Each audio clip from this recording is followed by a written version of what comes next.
Greetings, my fellow freedom lovers and sovereign thinkers. Thank you for tuning in to the L3 Podcast. My name is Craig, transmitting from the beautiful swampy mangroves of South Florida. And today's date is Friday, February 26, 2021. It's a Friday night in the heart of Fort Lauderdale, Florida. And I'm not going to do any ranting here. I'm going to do a couple of articles, talk about this. And this one here came from themostsupportednews.com. Eviction Moratorium ruled unconstitutional, largest tsunami of evictions in U.S. history incoming. It is by Michael Snyder. Ever since last summer, a federal moratorium on evictions has prevented landlords from evicting millions of tenants that are behind on their rent payments. The moratorium has caused extreme financial distress for many landlords, but it also kept us from witnessing millions upon millions of Americans being thrown out into the cold streets. Of course, this moratorium on evictions was never actually legal, and it was just a matter of time before it was challenged in front of a federal judge that still had respect for the U.S. Constitution. On Thursday, a federal judge in the Eastern District of Texas named John Campbell Barker ruled that the federal moratorium was completely unconstitutional. As I say, J. Campbell Barker, a Trump-nominated judge in the Eastern District of Texas, issued a 21-page ruling Thursday in response to a lawsuit from a group of landlords and property managers. The federal government cannot say that it has ever before invoked its powers over interstate commerce to impose a residential eviction moratorium, Barker wrote, noting that it did not do so during the Spanish flu pandemic or during the Great Depression. The federal government has not claimed such a power at any point during our nation's history until last year.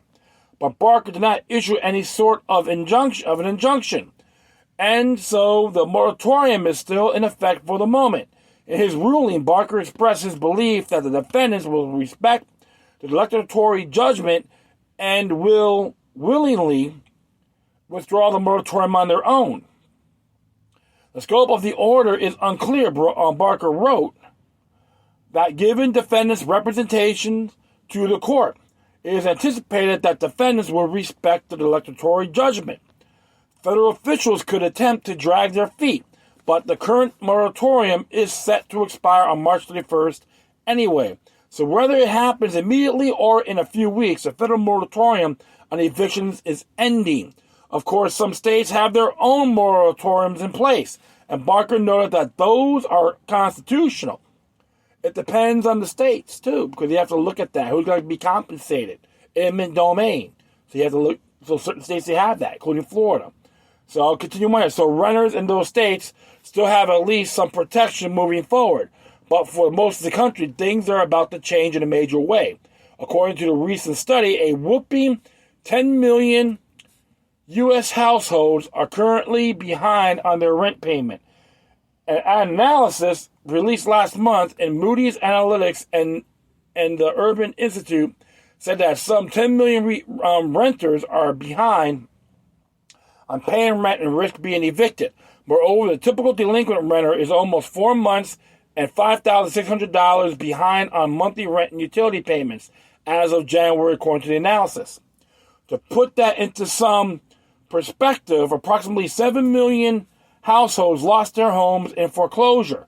During the 5 darkest years of the global financial crisis, the researchers wrote, here we have 10 million families facing a similar fate of a matter of months. Even if the rent moratoriums remain in place in some states for the foreseeable future, we are still going to see millions upon millions of households evicted here in 2021. It will be the largest tsunami of evictions in U.S. history. And homelessness is going to rise dramatically. Needless to say, it isn't going to be a happy time. Meanwhile, we have already been witnessing a tsunami of bankruptcies. In fact, the number of Chapter 11 bankruptcies filings in 2020 was at least 30% higher than any of the previous 4 years.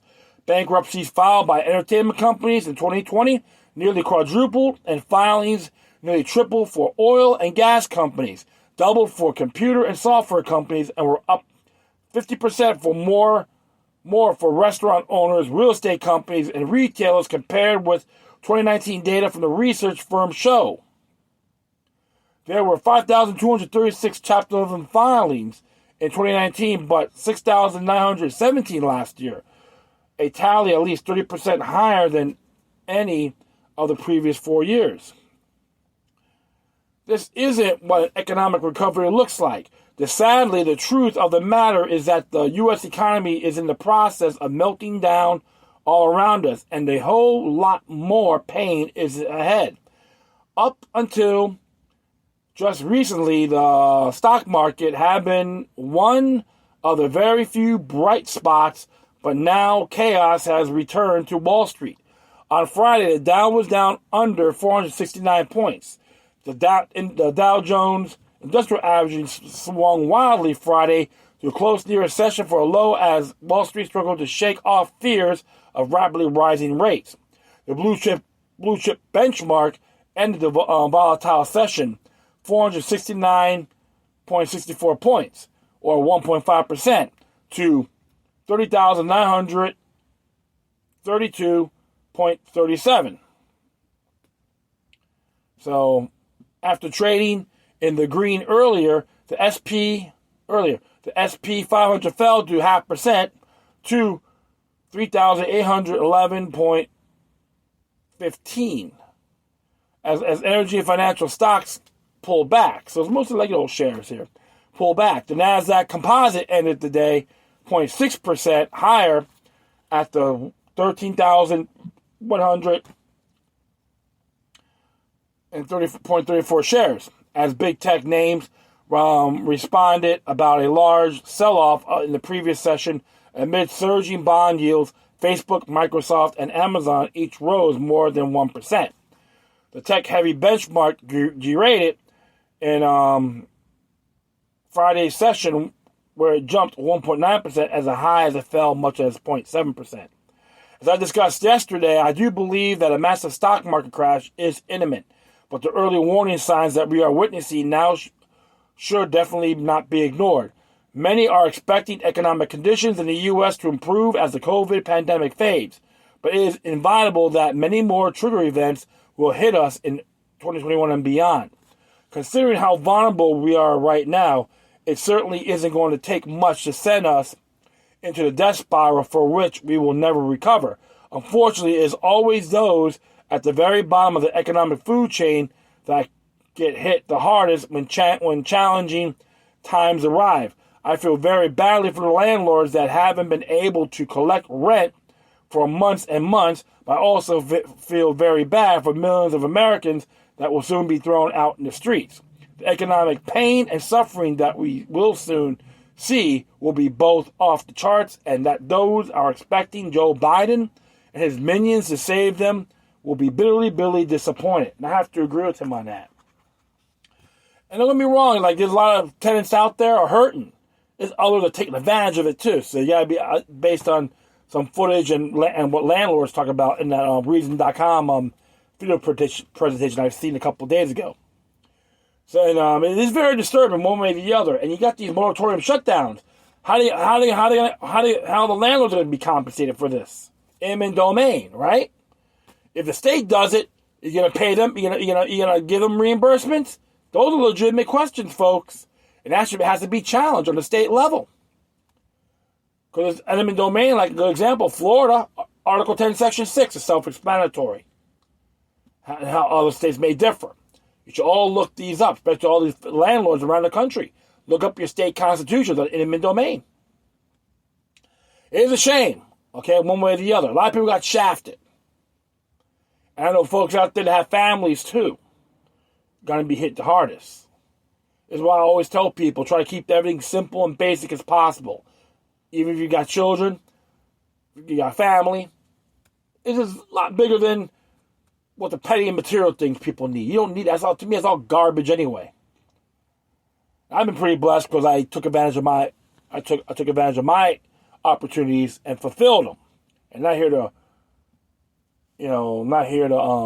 talk down on anyone either on this. Like I said, I've been blessed.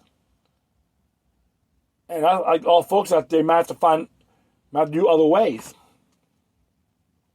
But it's morose, indeed. And who benefits from it? The elites, and tyrannical governmental elements. They love seeing people get screwed or get shafted. Remember, government is the parasite of society. All you folks out there, just be ready the best you can, okay? Good time to have your family first, communities, and all that. So be neighborly in these times. And always, okay, not just now, but always be neighborly. I'm going to do one more here, and this one's in reference to Joe Biden. CommonDreams.org. Biden revenge bombing of Syria violates international law, legal scholar.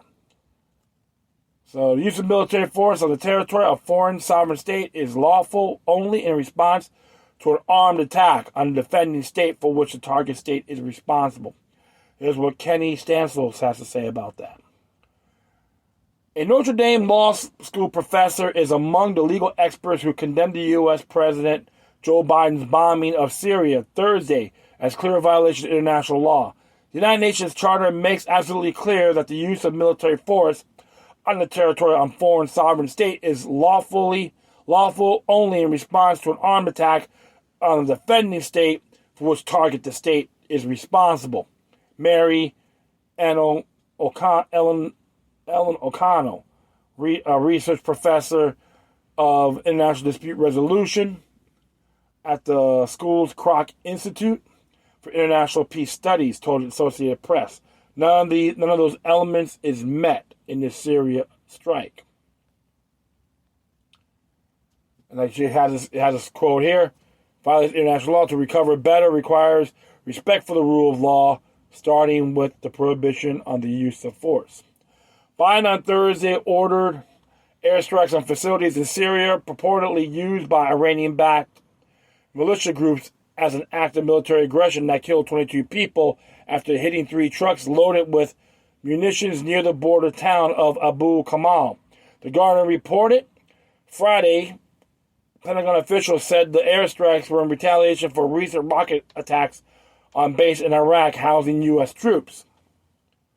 The president's bombing of Syria described as a provocative and dangerous by Philip Bennis, a foreign policy expert at the Institute for Policy Studies, a left-wing think tank, was swiftly condemned by progressives, as Common Dreams reported Thursday night.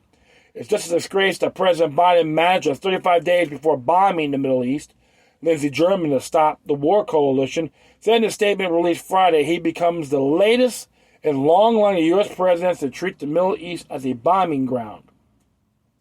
Decades of U.S. intervention in the region are a cast iron proof that bombing raids do nothing to bring about peace. And so there's a tweet on that too.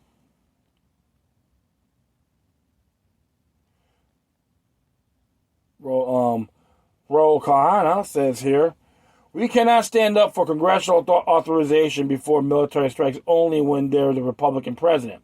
The administration should have sought congressional authorization here. We need to work to extricate from the Middle East, not escalate.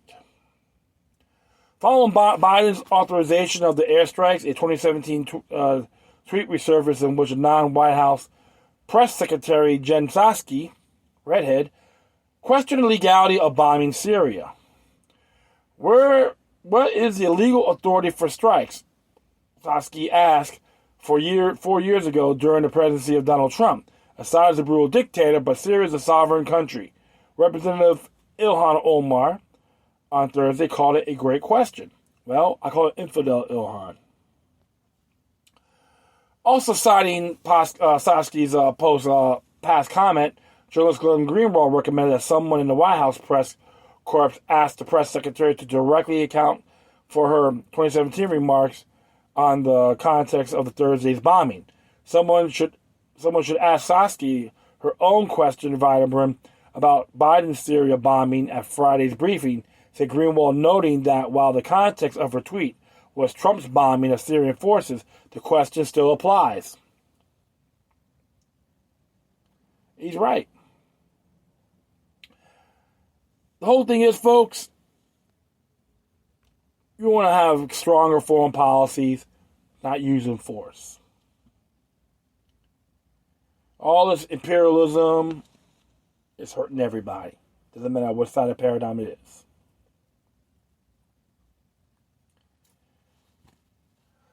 And hey, all I gotta say, bring them all home. Like Ron Paul said it the best. Empires always ends miserably. All you gotta do is study history. That's what I tell folks for all these years. But some are still caught in that status quo web. Well, I'm just wondering who actually called that, because we all know, in good faith, Biden's not all there. And I'm not here talking ill about the man. I'm not crazy about the guy. But he's has symptoms of dementia, possible Alzheimer's. There's some claims on that. What I see from him, a lot of red flags, folks. To stop being an empire, plain and simple.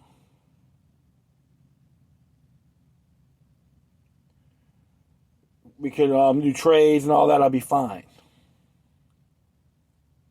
But since World War II, all Mount Havoc. That's not good at all.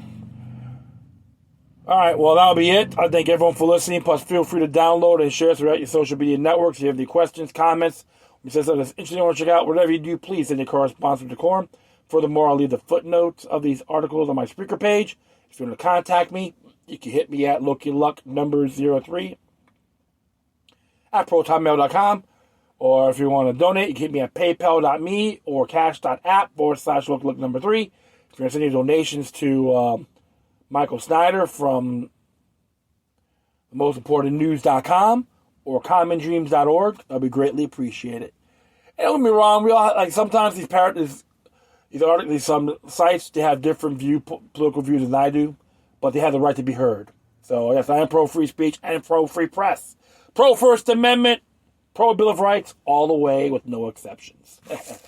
All right. Once again, thank you for your time. Plus, always remember that demoniac resistance is healthy for the soul and can liberate humanity. Until next time, take care of yourselves. Keep on spreading the love. And may your guardian spirits be with you.